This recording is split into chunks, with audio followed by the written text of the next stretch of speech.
Hello everyone, welcome you all for the lecture session on the subject of design of mesh elements 1 having a subject code of 18ME52. So in the previous session we began with the welded joints. We understood what is a welded joint, what are the advantages of welded joints when compared that with respect to the riveted joint. We also saw the applications with respect to the welded joints. Then we discussed the concepts with respect to the strength of the welded joints. So we saw the different type of welded joints. Basically it is with respect to either the butt weld where the two plates will be placed end to end, or it could be the lap or the fillet end where the two plates will be placed one over the other. In that also we saw two different cases. One is the parallel arrangement, the other one is the perpendicular or the transverse. So with respect to that we discussed the strength of the particular welded joints. And in today's session, let us begin with the numerical problems on the welded joints. So before that, we should understand the strength equations, or we should know the strength equations with respect to the joints. So in order to make it easier, I have listed down the relations where the strength of welded joints for the butt weld, we derived the equation to be of sigma, that is the allowable stress. Sigma is equals to load divided by H into L, that is thickness or throat into the effective length of the weld. Similarly, for the fillet or the lap weld, we have two different equations. That is for parallel weld, we have the equation that it is to be considered as a shear stress itself. So tau is equals to P divided by 0.707 W into L. Similarly, for the transverse weld, we have sigma is equals to P divided by 0.707 W into L. So with these fundamentals, let us begin with our first problem, where the problem statement is two plates of 25 millimeter thick.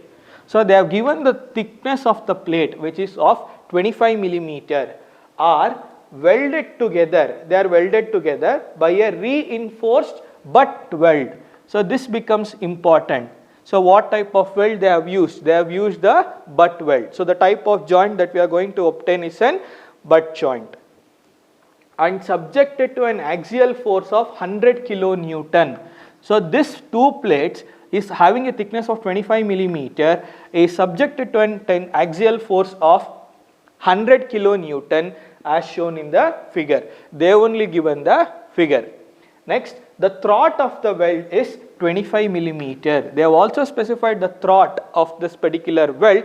Throat is the minimum cross section of the welded portion. For instance, in the case of butt weld, it will be equal to the thickness of the plate itself. So how much the thickness of the plate, that much will be the throat in the case of square butt weld. So, and the permissible stress is 100 Newton per millimeter square. They have also given us the permissible stress of this particular material. So determine the effective length of the weld. We are supposed to determine the effective length of this particular weld. How much is the length of that particular weld? So first let us try to list down the data that is given in the problem. The solution: two plates of 25 millimeter thick. The thickness is generally denoted by the term H. So H is equals to 25 millimeter, are welded together by means of a butt weld. So it is a type of butt joint. It is a type of butt joint and subjected to an axial force of 100 kilonewton.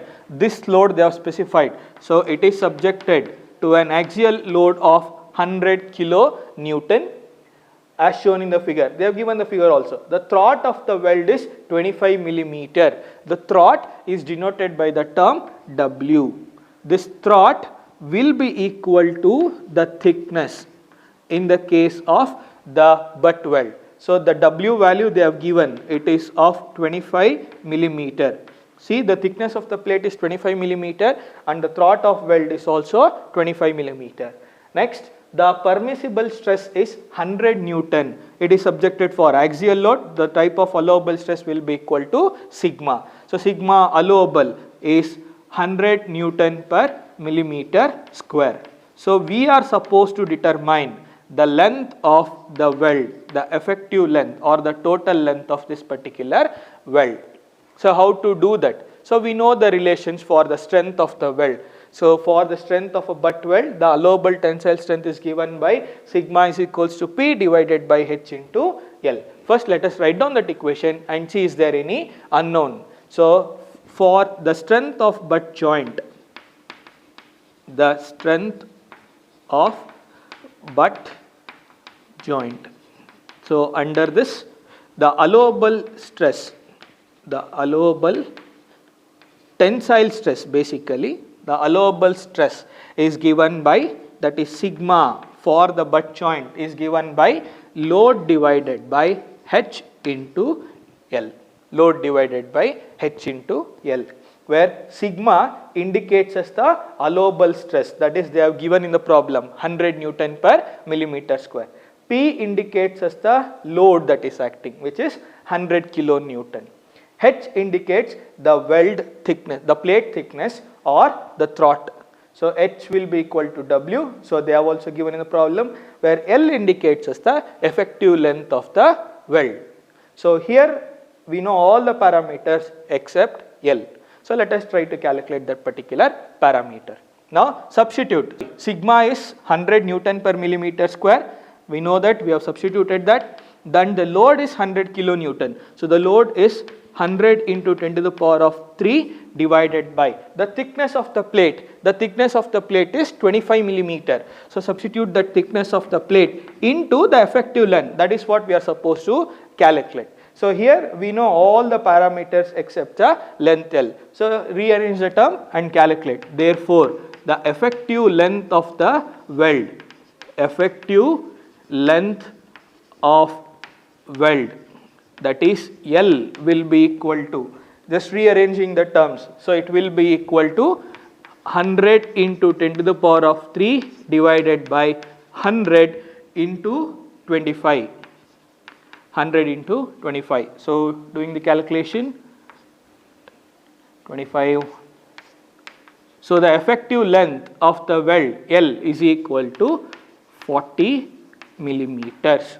So the total length of the weld as well as the effective length of the weld for the square butt will be equal to 40 millimeter. Therefore the total length of the weld,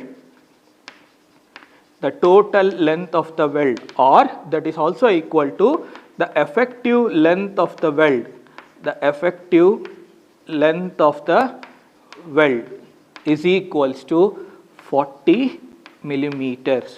It is equals to 40 millimeter. So in the first problem they asked us to calculate the effective length of the weld, and we have obtained the effective length of the weld is to be of 40 millimeter. Now let us look into the next problem, where the problem statement is like this. Two plates are joined by means of a fillet weld. It is not a butt weld, it is a fillet weld, where one plate will be placed over the other. As shown in the figure, they have also given the figure to refer. The leg dimensions of the weld is 10 millimeter, and the permissible shear stress at the throat cross section where the failure is likely to begin or occur, it is 75 Newton per millimeter square. Determine the length of each weld. Be very careful, we are supposed to calculate the length of each weld. So we know that under fillet weld we have two different types. One will be the parallel weld, the other one will be the transverse weld. What is the difference, or how do we differentiate? If the weld axis is parallel to the applied load axis, then we are going to call it as the parallel weld. If the weld axis is perpendicular to the direction of load applied, it will be called as the normal or the transverse weld. So looking into the figure also we can state it is a parallel weld, because the weld axis is parallel to the direction in which the load is acting. So let us try to solve this particular problem now. We will try to list down the data first. So solution. Two plates are joined by means of a fillet weld as shown in the figure. The leg dimension of the weld is 10 millimeter. They have given the leg dimension of the weld, which is denoted by W. The leg dimension of weld, that is denoted by W, is equal to 10 millimeter. the permissible shear stress at the throat is 75 Newton per millimeter square. So here the throat cross section, the shear stress has been given for the material. So the shear stress tau is equals to 75 Newton per millimeter square. And in the figure itself they have also given the load. Sorry, I have not indicated. The load that they have given is 50 kilonewton. So the load is 50 kilonewton, and from the referring to the figure we are supposed to take down the value. So the load P, it was given in the problem or in the figure. So load P is equals to 50 kilonewton. We are supposed to calculate the length of each weld.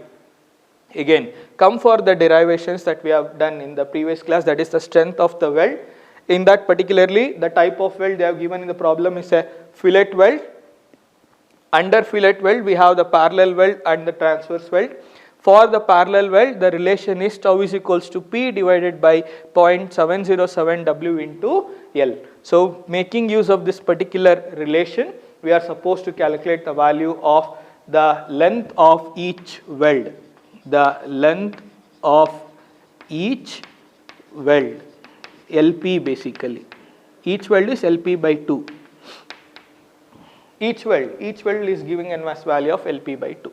So now let us begin with the problem. So for this is a fillet weld. So the strength of the fillet weld, basically the strength of parallel fillet weld, the strength of parallel fillet weld, that is denoted by the tau, that is shear stress. So tau is equal to load divided by 0.707 W into L. So here, do we know the tau? Yes, we know, that is 75 Newton per millimeter square. Do we know the P value? Yes, we know 50 kilonewton. Do we know L? We are supposed to calculate the weld. Do we know W? The leg dimension of the weld, that is 10 millimeter. So substitute all the values and calculate the effective length of the weld. So we'll begin with that, substituting the values. So tau we know. Substituting the values, tau we know 75 is equal to the load from the figure. We got to know that it is 50 kilonewton. So 50 into 10 to the power of 3 divided by 0.707 W also we know. So 0.707 into the thickness of the weld or the throat weld is 10 millimeter into the effective length, that is L. So we know all the parameters except this particular L. We can calculate easily. Therefore, the effective length of parallel weld, the effective length of parallel weld, that is L, is equal to this will be equal to 50 into 10 to the power of 3 divided by 0.707 into 10 into 75. So the effective length of the weld will be equal to 94.3 millimeter. After doing the calculations with respect to this, we have obtained the effective length of the weld. Now, but we need the total length of the weld first. So how to do that? So therefore we have a relation to do that. The total length of the weld, considering the allowance also, the total length of the parallel weld, that is LT, will be equal to the effective length plus phi into I, where phi is the allowance that they have given. Phi is the allowance in terms of millimeter basically. We are considering the allowance for the start and the stop. I is equal to number of free ends. Number of free ends. So this particular total length is considered by considering an allowance of, considering for the allowance of start and stop for the weld, considering the allowance of start and stop. Here 5 mm is the allowance they have given, I is the number of free ends. How to determine that number of free ends? When I place one plate over the other in order to lap weld, here you can see that here I am going to start and here I am going to end. So the number of free ends is from start to end we have 2 ends. Similarly, on the other side, I am going to have 1 plus 1. So totally the number of free ends, that is I, will be equal to 4. The start and the stop. How many start and stop are there in the given condition? There are basically 2 start point and 2 end points. Therefore, the total number of ends will be equal to 4. So I is equals to 4. Substitute that particular value. LT is equals to, therefore, the total length of the weld LT is equal to, L is we know 94.3 millimeter plus 5 is the allowance and the number of free ends is equals to 4, that is I is equals to 4. So after doing the calculation, LT is equals to plus 20, so it is 114.3 millimeter. So the total length of the weld will be equal to this much. By considering the allowance also, without the allowance we have the effective length, that is given by 94.3. But what they have asked us to calculate the length of each weld. Length of each weld. We will do that now. Therefore, the effective length of each weld. The effective length of each weld. What will be the effective length? It will be LP by 2. LP by 2, that is equal to, what is the value of L, that is 94.3 divided by 2. So we are going to obtain 47.15 millimeter. Therefore, the effective length of each parallel weld will be equal to 47.15 millimeter. Similarly, the total length of each parallel weld, will be equal to the LT by 2, the total length divided by 2. So the total length of the weld is 114.3 divided by 2. So therefore, the total length of each weld will be equal to 114.3, that is 57.15 millimeter. 57.15 millimeter.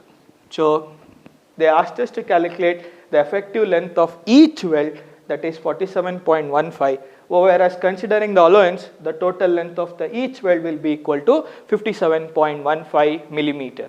So these are the two different problems with respect to the butt weld as well as the parallel weld. Now let us move on for the next problem. Now let us look into the next problem, where the problem statement is: a plate of 50 millimeter wide and 10 millimeter thick is to be welded to another plate by means of a transverse fillet weld. Look into the problem. Here the type of the weld is the transverse fillet weld, whereas in the previous it was the parallel weld.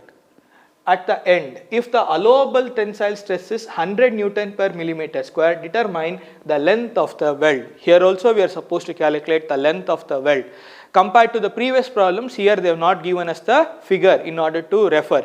But let us try to list down the data and try to write the sketch on our own. So a plate of 50 millimeter wide, they have given the width of the plate, that is denoted by B. So the B will be equal to 50 millimeter, and 10 millimeter thick. They have given the thickness of the plate, that is 10 millimeter, to be welded to another plate by means of a transverse fillet weld. This becomes very important for us. So it is a perpendicular lap joint basically, or it is a transverse fillet weld where the load will be perpendicular to the weld axis. At the ends, it's an transverse fillet weld. It's an transverse fillet weld. If the allowable tensile stress is sigma, they have given 100 Newton per millimeter square, determine the length of the weld. We are supposed to determine the length of the weld. Looking into the relation for the transverse weld, we have the strength of, or the allowable stress of the transverse weld is given by P divided by 0.707 W into L, where W indicates as the throat, L indicates the length of the weld. So rewriting that equation here, for transverse fillet weld or for the transverse lap weld, the allowable stress is given by sigma is equal to P divided by 0.707 W into L. If I look into this particular equation, I know the value of sigma, they have given in the problem, it is to be of 100. I know the value of a throat thickness, which will be equal to the thickness of the plate,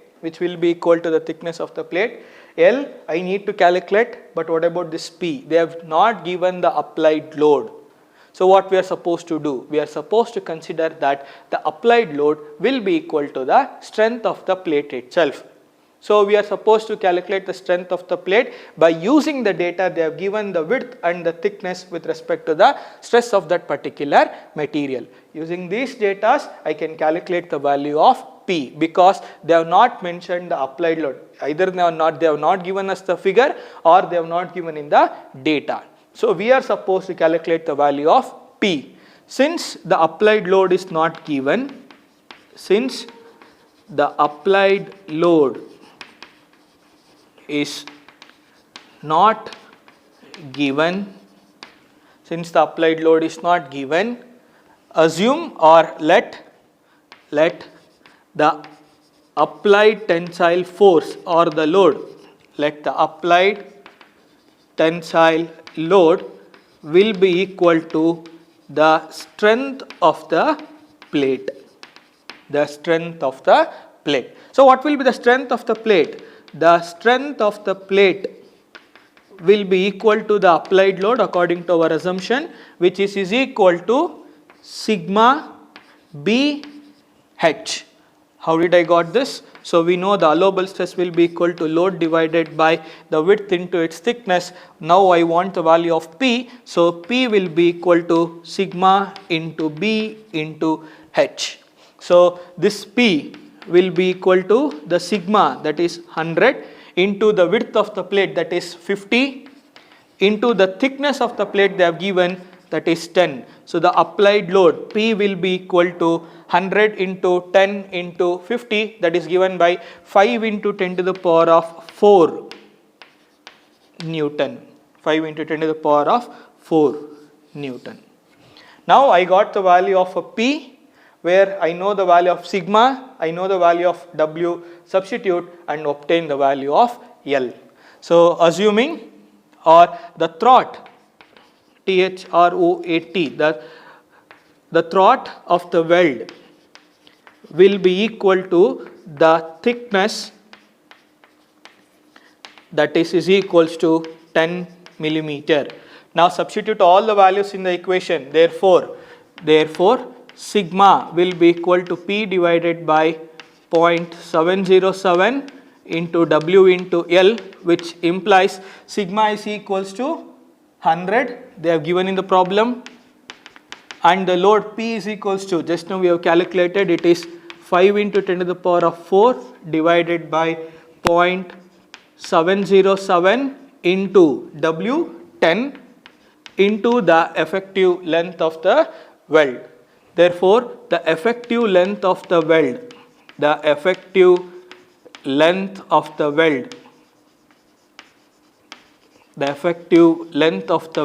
L is equals to, just rearranging and calculating the value. So the effective length of the weld will be equal to 70.72 millimeter. After calculation, we are going to obtain the value as 70.72 millimeter. This is just an effective length. What I want is the total length of the weld, considering the allowance for the start and the stop of the weld. So considering the allowance of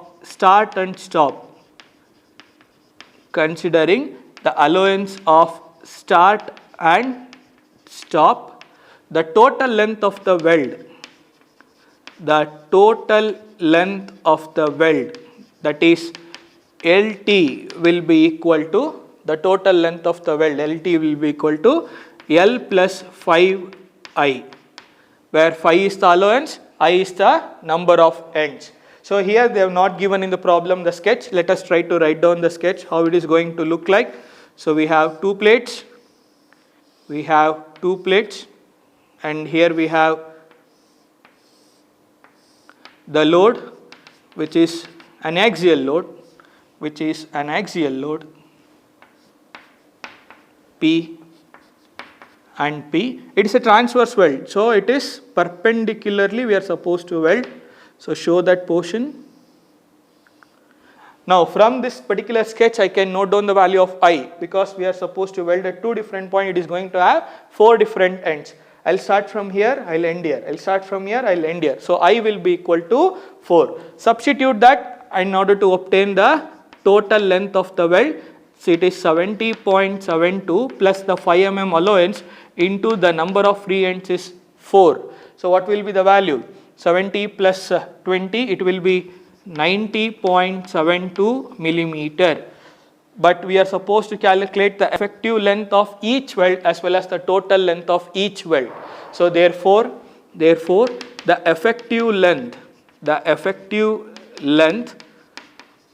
of each weld will be equal to L divided by 2, that is 70.72 divided by 2, and 70.72 divided by 2 is 35.36 millimeters. So it is 35.36 millimeter.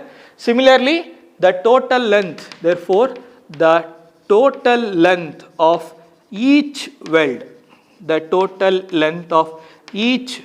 will be equal to LT divided by 2, that is 90.72 divided by 2. So the answer is 45.36 millimeter.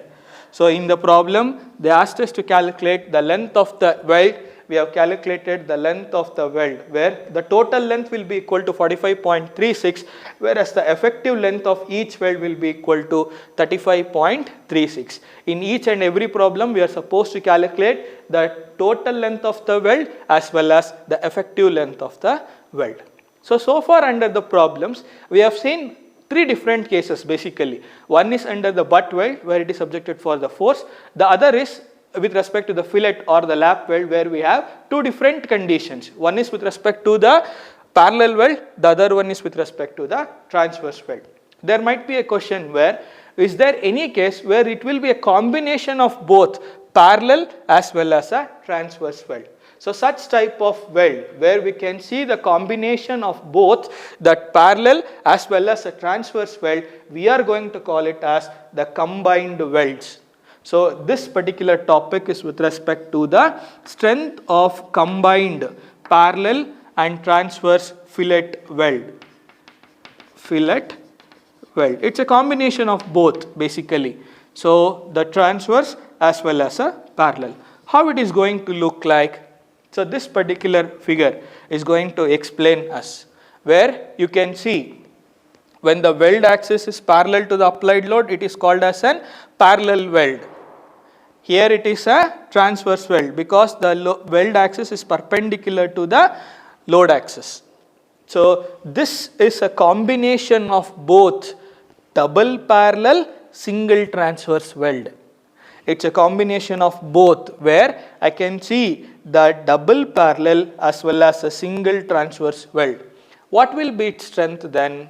So the strength of this particular weld, where a combination of parallel and transverse fillet weld can be seen, that will be equal to the strength of the joint is equals to the strength of the single transverse weld, that is with respect to this particular weld, plus the strength of the double parallel weld. It's a combination of two. So it is for this and this. So the strength is nothing but the amount of load that is required in order to cause the failure, that is in terms of P. So the strength of the joint, the total joint, will be equal to P, where the strength of single transverse is denoted by P suffix N, plus strength of the double parallel weld is denoted by P suffix T.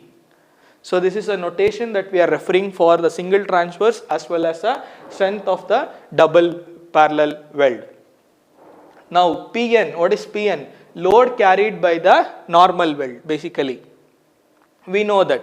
So using here the equation, the parallel weld, so I can easily calculate the value of a P, where this P will be equal to 0.707 W into Ln into sigma, the transverse weld or the normal weld. P is equals to sigma into 0.707 W into L. Just now we calculated the P value. Similarly, in order to obtain the PT, that is load carried by the parallel weld, PT, it is given by 0.707 WLN into tau. Here we have the parallel weld relation, tau is equals to P divided by 0.707 W into L. What I want is the P, it is the just cross multiply 0.707 WL into tau. Whereas what I want is the strength of the total joint, the combined one, the single transverse, double parallel. So that P will be equal to the combination of these two. The P will be equal to the combination of these two, both the single transverse as well as the double parallel weld. So in the upcoming session, let us begin with few numericals with respect to the combined parallel and transverse, as well as let us see into the eccentric loading with respect to the welded joints. Thank you.